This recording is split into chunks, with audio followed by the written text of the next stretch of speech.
Hello, and welcome to glennzb TV, the show that puts glennzb up your Periscope. I'm bringing New Zealand to the world, and the world to New Zealand. Some great advice on how to save the world, courtesy of a work colleague here today. Hey, Vess Roos. Thanks for coming back.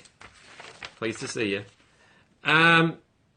Yeah, so in one of our kitchens, and it's not the kitchen I would have. There's a kitchen by the sports department, by Radio Sport in this building, and this is not where I would have expected to see advice on how to save the world, but it's there nonetheless. So what we've got in that kitchen, and I don't know why we've got it, but we have got it, is a mug full of plastic forks there. I guess it's all the other forks are in the dishwasher or something, I don't know.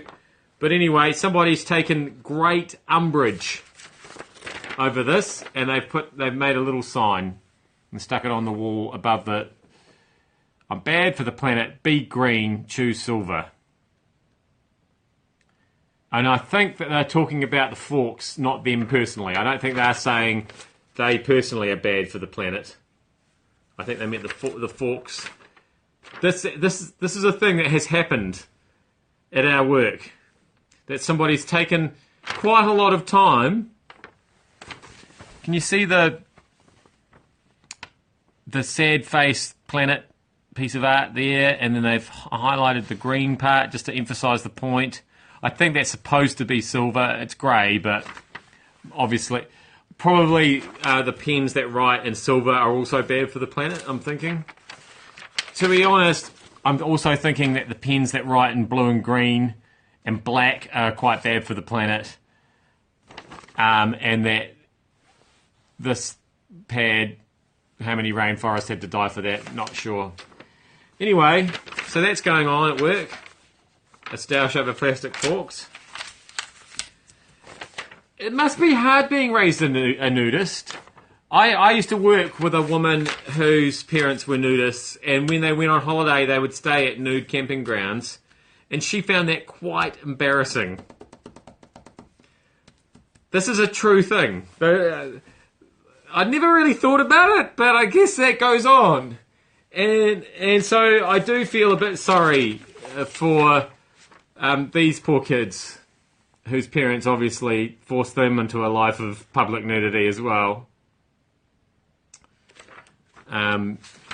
If you're watching from somewhere else in the world and you don't know who those people are, there's probably an app out there where you can put those images into the app and then they can identify them for you. And then just look up who their dad is.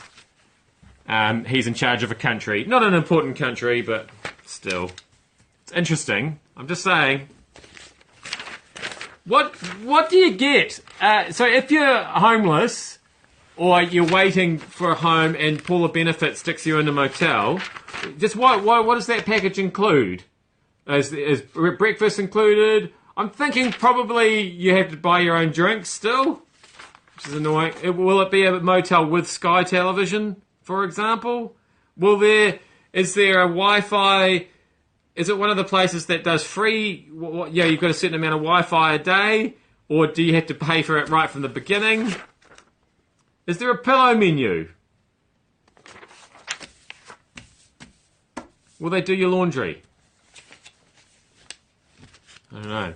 What do you mean, is that for real? Yes, Paula Benefit is putting people up in motels because there aren't enough state houses. That is true. What is probably not true is the pillow menu. Try and keep up, Vess Roos. Come on, I know you have been away, but yeah, I know. And after yesterday's episode of glennzb TV, where I wondered, was I buying a monorail by installing a heat pump in my house?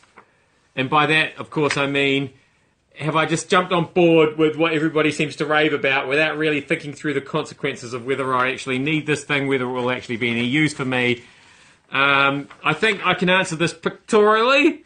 This is my path, what I built myself at the back of my house before the heat pump. And this is my path yesterday. Spot the difference! What the hell is that? The heat pump's on the other side of this wall in my house, and I had to move a whole... This is like when the Vogons came and destroyed the Earth for that hyperspace bypass. It's the same thing. They didn't even need the hyperspace bypass. I hope I haven't given away the ending of The Hitchhiker's Guide to the Galaxy there. Anyway, but look what I had to... That's not as aesthetically pleasing, is it? And then we were sitting in, and you know, is the heat pump any better than the other heater that we had? It's alright. I think I've got a monorail. I think I've got my own monorail at my house. Anyway, can't go back now. They've put holes in the wall and everything. I'm glennzb. Thank you so much for having me up your Periscope. I'll see you back here again tomorrow.